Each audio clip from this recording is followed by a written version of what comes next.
Welcome. I'm Bill Haney. Let's have a conversation. Today that conversation is going to be with an outstanding photographer, Mark Richardson. Mark has engineering, manufacturing degrees actually, and worked as an engineer in the auto industry. He taught plastics engineering at Kettering and Oakland University. He developed a curriculum for several Michigan community colleges, and now works at the SPE Foundation, which is the Society of Plastics Engineers. He's the director of education there.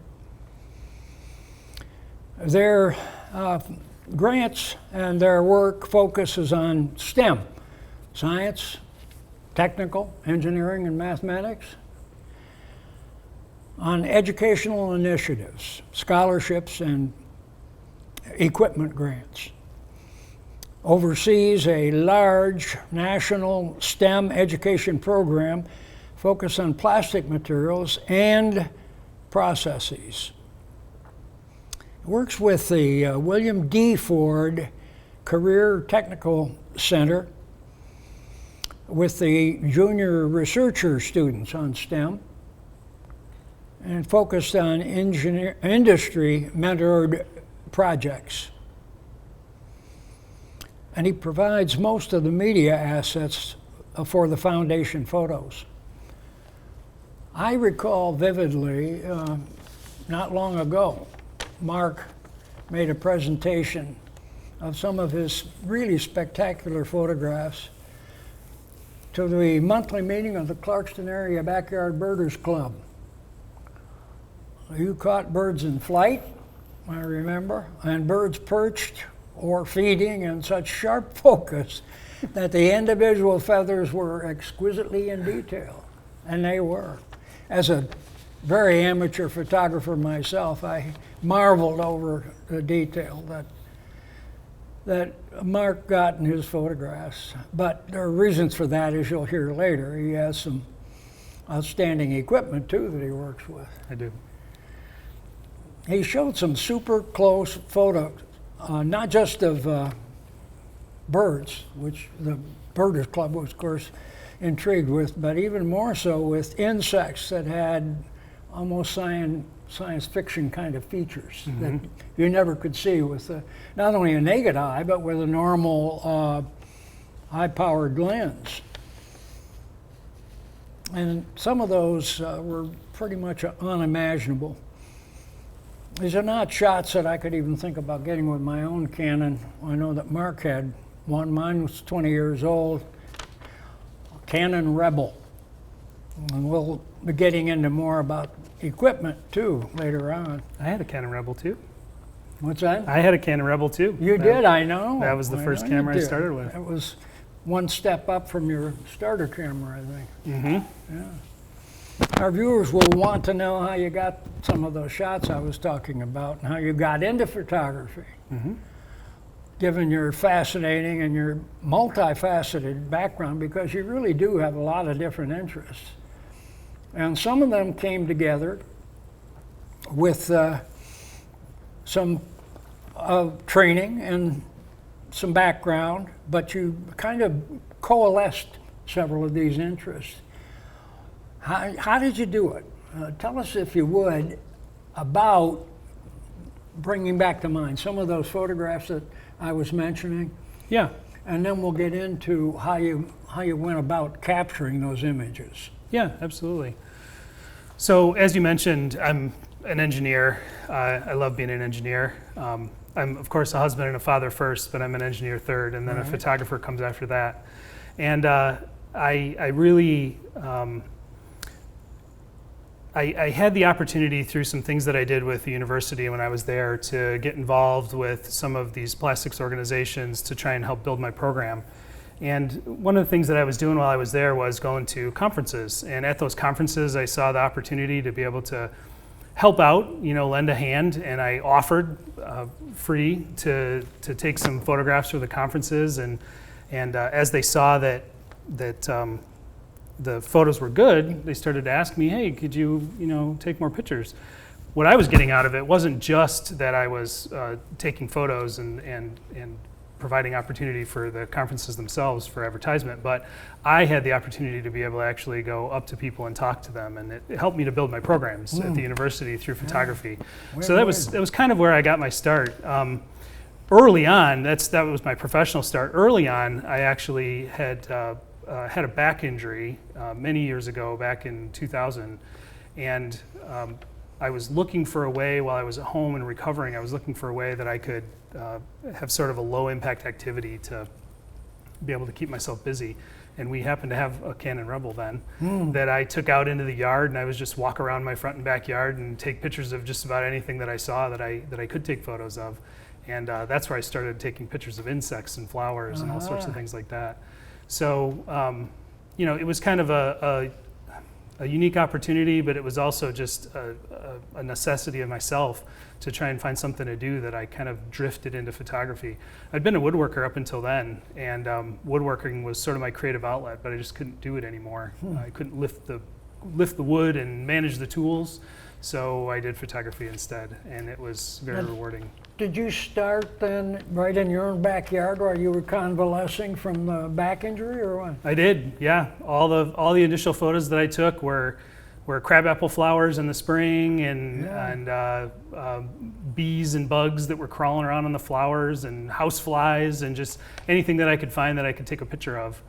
And you know, eventually it blossomed into other things.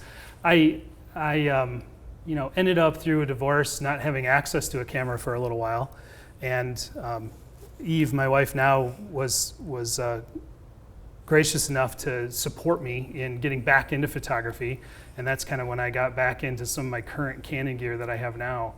And that's what led me to the opportunity at the university, because I used to do photography for her for some of her programs, and then eventually broader at the entire university for different things. Individual faculty members that had projects and things, students that they wanted to see. Fascinating how a chance occurrence like that, you would not have predicted, I imagine, prior to that a back injury would then give you the opportunity to get into a whole new thing. Right, yeah. It's, I always say that, you know, preparation, I don't really see luck.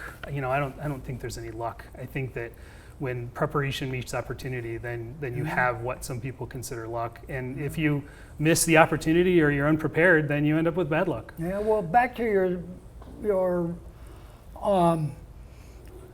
point that you were making previously then, that when you are into a study like you have been with science and technology, and that's pretty much a left brain kind of a thing, right? It is, very much. And yet, when you got into photography, then did that unlock a whole new facet for you of your own personality, for creativity, for bringing that to bear?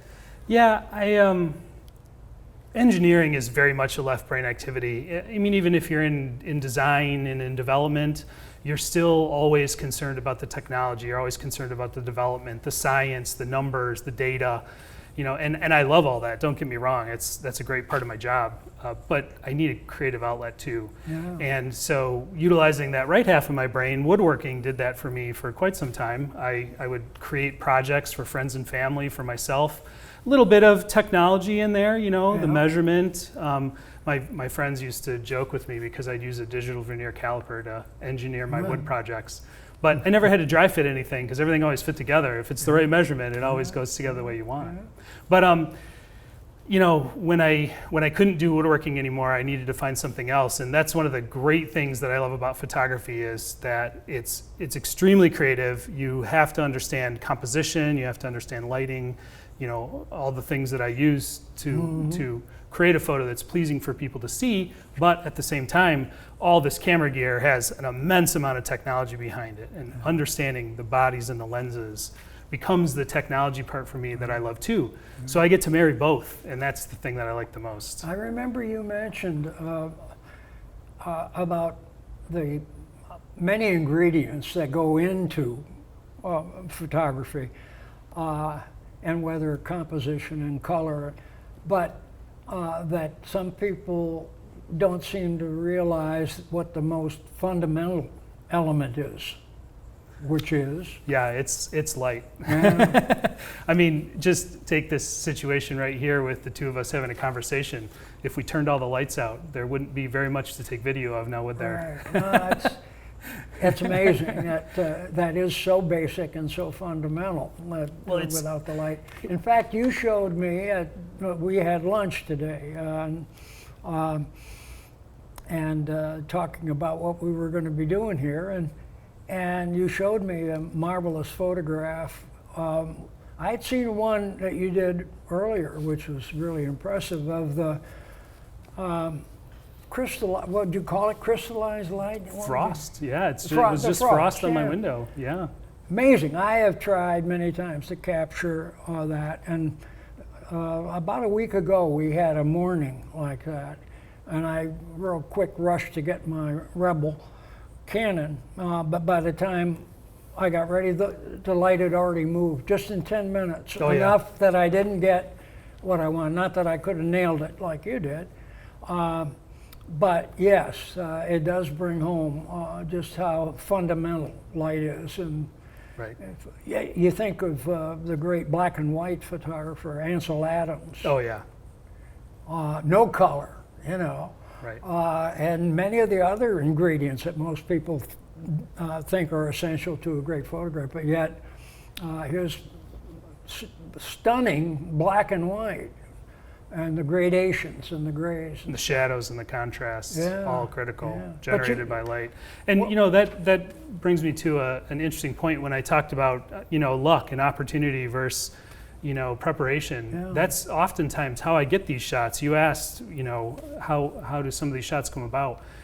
And it's not very often as a photographer where I'm wandering through the woods and I come across this amazing shot of a buck staring me right in the face. I mean, don't get me wrong, that kind of stuff does happen every once in a while, but not for the average person and not every day. Right. So for me, I've learned that the best way to get really good shots in photography is to be prepared with my gear. I need to know it, so when the moment comes, I don't have to think about what I'm doing. My cameras are an extension of my hand. Yeah. And the next thing is that I know my subject, and that's really important. Even the frost on my window, I watched the frost on my window every single morning, and depending on the temperature that was outside, it was different. Time of day, it was different. Yeah. How the background outside my window was lit was different. And so I paid attention to when it was that I got the best composition, and then I used that opportunity to take the shot. I had a friend who was a photographer and a writer, and he wanted to get a photograph of the loon, common loon, beautiful bird. And he ended up spending 4 full days in a kayak with a canvas over it to totally camouflage himself. But just getting a little bit closer for 4 days until he could get close enough that he could really get that photograph and get the loon and all of its glory and every feather, like you have done in some of yours. In fact, that you showed to our Birders Club some of the really magnificent photographs. Are there any of these that do you have favorites, or is it like your own kids? They're all your favorites. Oh yeah, I for sure have favorites. One of those places where preparation and opportunity met was for my birds in flight photos. Getting great pictures of birds in flight you can do if you have soaring birds up in the air, or you have birds like seagulls, which tend to be relatively easy to photograph in flight when you see them, especially with new gear that tracks as well as it does. Right. But some of the photos that I had that I showed at the Backyard Birders were very close-up photos of songbirds that were in flight. The hummingbirds in flight. That's the first photograph of yours I saw. Yeah. You came to a meeting. Somebody else was giving a presentation, might have been on butterflies or some other subject. But after the meeting was over, we talked briefly, and you showed me that first hummingbird picture. And I, at that time, this was a couple of years ago, I said, hey, we'd love to have you. In order to be able to capture photos like that, I set up an environment that was conducive to bringing those birds in. But it wasn't even when they came in that I started taking the pictures. I watched them. I watched their patterns. I watched the time of days when they came and went. I watched the lighting during those time periods so that I knew where to set up cameras like this so that I could capture those photos. And then when I started looking at birds in flight, it was, again, happenstance. Right. But somebody had given me a special kind of bird feeder that allows you to put suet inside of it, but the birds only feed from underneath. The mesh, the screen is only open from underneath. So one day I'm looking out onto my deck and I see these birds that are coming up and they're pecking up underneath this bird feeder and catching the suet as it falls and then flying away. So I thought, I wonder how long they're gonna do this. So I go downstairs and I grab my camera and I set it up and I just sat there and watched them with my camera for hours while they pecked away at the suet. And pretty soon I could see when the opportunities were going to be for me to grab just the right photo, and then when they'd fly up at the right position, I'd grab the photo. If it was the wrong time of day, I got terrible photos. If there wasn't enough light, I got terrible photos. So, understanding the birds and their patterns and then creating an environment that's conducive to bring them in is what got me those great shots. Well, creating the environment is something that I think very few people who are amateur photographers and want to get a good picture of the bluebird or the robin in their backyard would really think about that. You had to learn about how to feed a hummingbird, and then also to luck into getting somebody to give you or loan you a bird feeder that would enable you to capture the bird at that moment. I mean, we're here in Michigan and we've got a lot of hunters, probably a lot of hunters that watch your show. Yeah. And I mean, any hunter who's here in Michigan knows that you rarely just walk out into the woods and get your first buck, right? It's preparation, it's the right clothing, it's the right location, it's watching the patterns of when they come and go. I mean, all those things apply directly to photography. Of, the equipment side, I see you brought a couple of I did. Impressive looking pieces of equipment right there. Now, how big is this lens? What's it? This is a 100 to 500 millimeter L series lens from Canon. It's for birding and bird photography. It's my workhorse. This is the lens I use all the time. It is an absolutely fabulous lens. I can't say enough great things about it. It's fast. It's accurate. It's sharp. You marry it together with one of these mirrorless bodies, and the things that it can do are nothing short of miraculous. Now, is this a sophisticated development of one that they've had, or is it a total breakthrough in technology, or what is it? Well, it's, all of the camera companies have great gear these days. I mean, mirrorless cameras, whether it's from Sony or Nikon or Canon, they all can produce terrific images. I happen to prefer Canon. I like them for their ergonomics. I like them for their menu systems. I like them for their color science. In particular, I like this specific lens, and this one here, this 1-300, I also like a lot too. There's been a real evolution in technology that's come up into where we're at in mirrorless right now. Early on, it was film, and then we went to digital, and then we went to DSLRs, where you had that mirror that was flipping up in front of the film frame in order to capture it.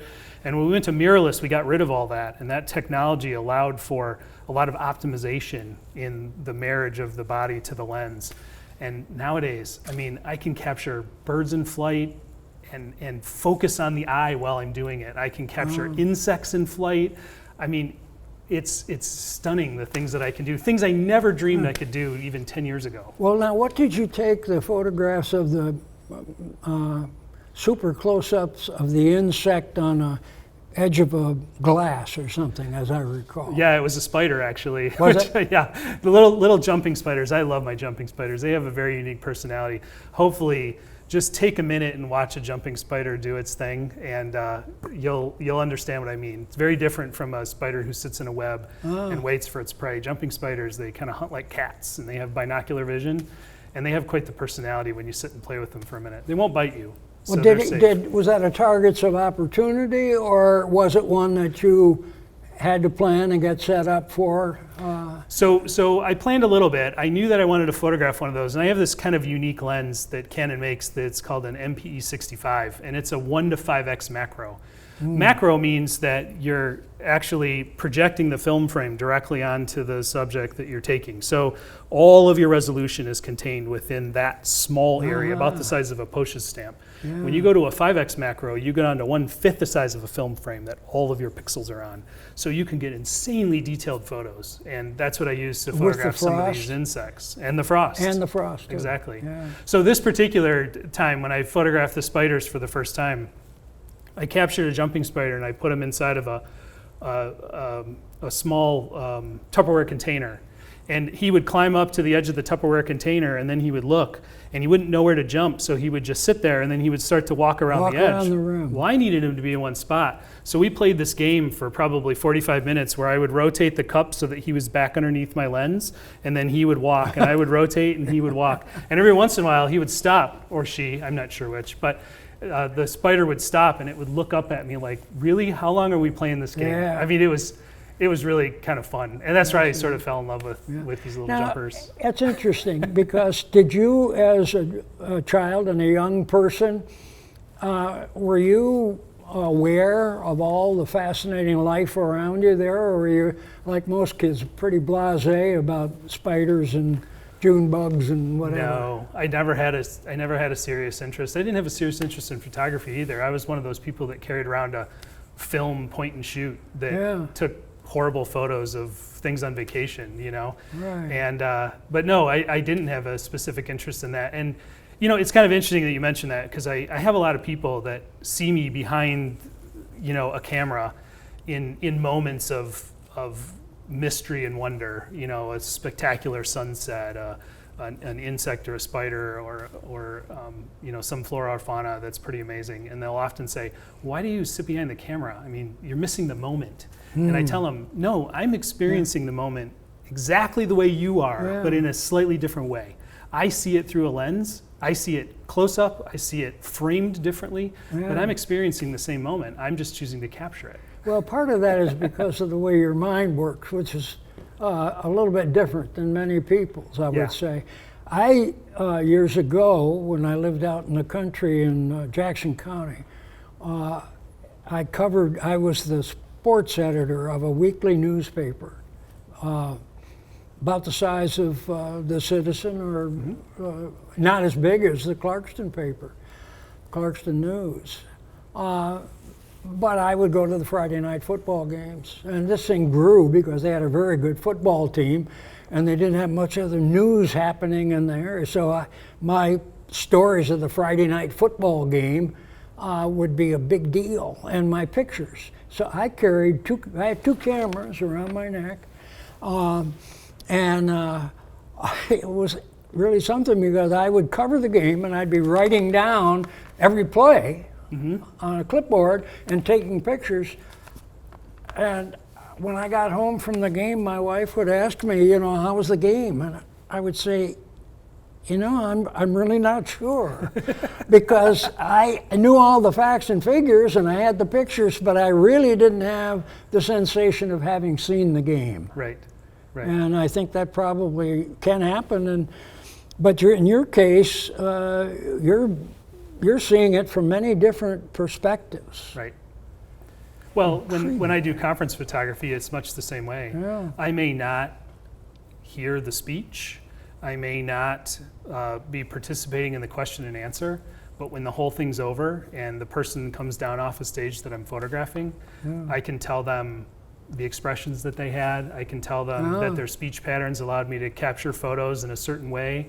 I know exactly when to wait for their pause in order to capture a facial expression so they don't get some weird look on their face that they would never want to be in a photograph. So I just experienced that opportunity in a different way than everybody else did. But still, I experienced it. But you know, I've seen some of your photographs of people, of young people, kids. Yeah. Which you could look at many different ways, but I look at them as a father and a grandfather, and just the expressions on these kids' faces that you nailed it.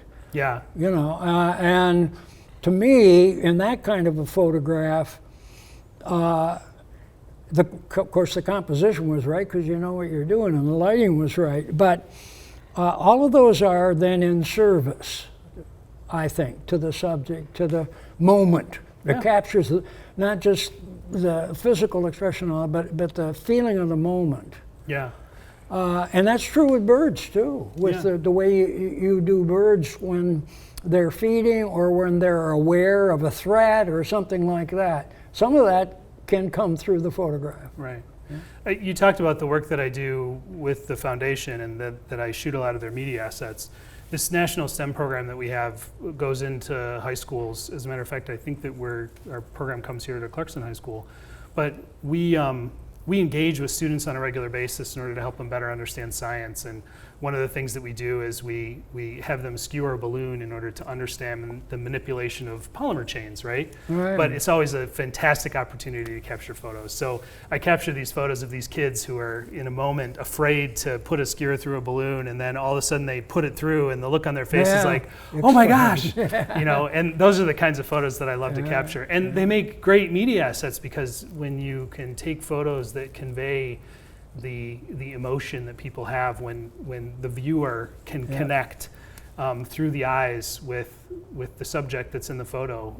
It's what creates that emotional bond to whatever it is that you're looking at. And so that's the challenge in capturing people. Now, do you keep that kind of a thing in mind while you're taking a photograph, or is that in the back of your mind when you were doing your preparation of who is going to see this? Who is this? What's the audience for this communication? It's both. Yeah, I very much keep in mind what the audience is for the communication, but I'm very cognizant in the moment of the expressions that are on people's faces, that I'm capturing the emotion that's happening in that moment. And, you know, then there's all the other things you have to be aware of. What's in the background? Who else is in the frame? You know, there's all kinds of, you know, sort of semi-technical things that you have to pay attention to. But if you don't capture that essence of that person in that moment and what they're experiencing, then it just kind of leaves you with a flat photo, you know? Yeah. So it's important. Now, if you were to give advice, which I want you to do actually, to folks that are probably not inclined to get as serious as you have about this. This is kind of an addiction in a way, isn't it? I say I'm addicted to glass, yeah, because you know, that's all these lenses. Yeah. Yeah, I have a glass addiction. Yeah. You could do worse. Yeah. But if I know one of your lines that struck me was that what is the right camera, you know, maybe for the moment, and maybe it's the one that you happen to have, you know. It's the one that's in your pocket. If you've got something that you want to grab a photograph of and you have one camera, well, then that's the one you work with. Absolutely, yeah.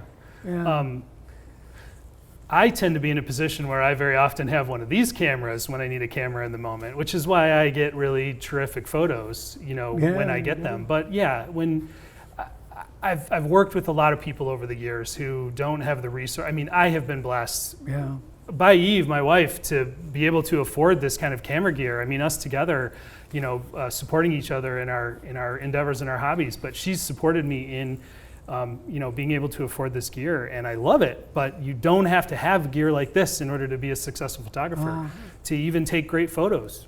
You don't. And so I encourage people, if you have a camera, use it. You're not going to get great photos if you're not using a camera. You're right.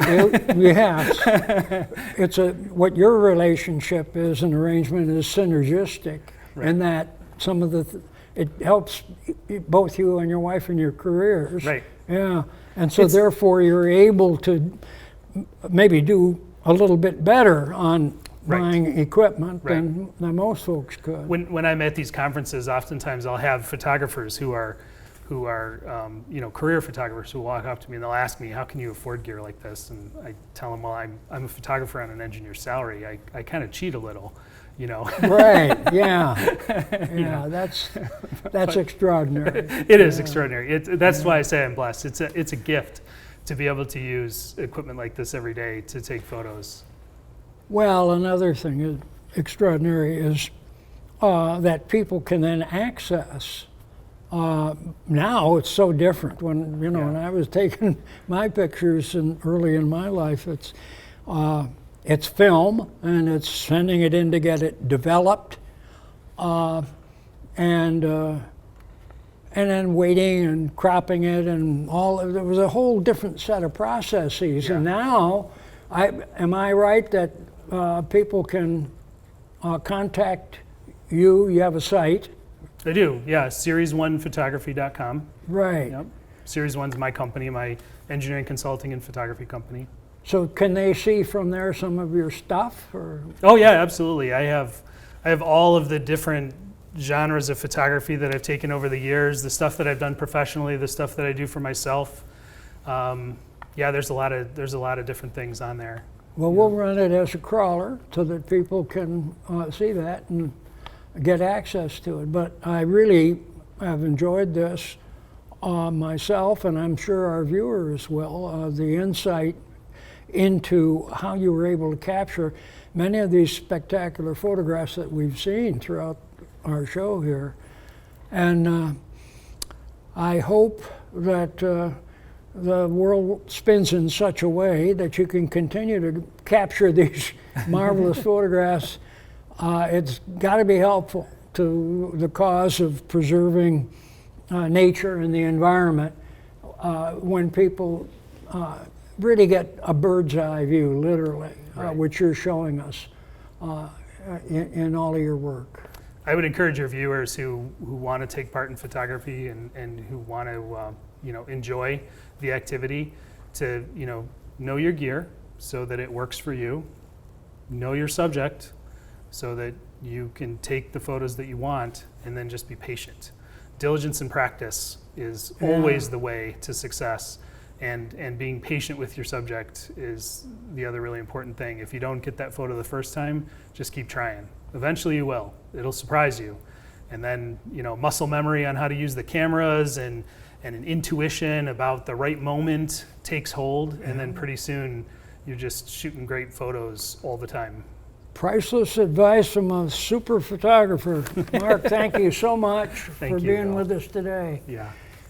And for our viewers, we'll have another conversation with Bill before too much longer, but I hope you've enjoyed this one as much as I have. Thanks for being with us.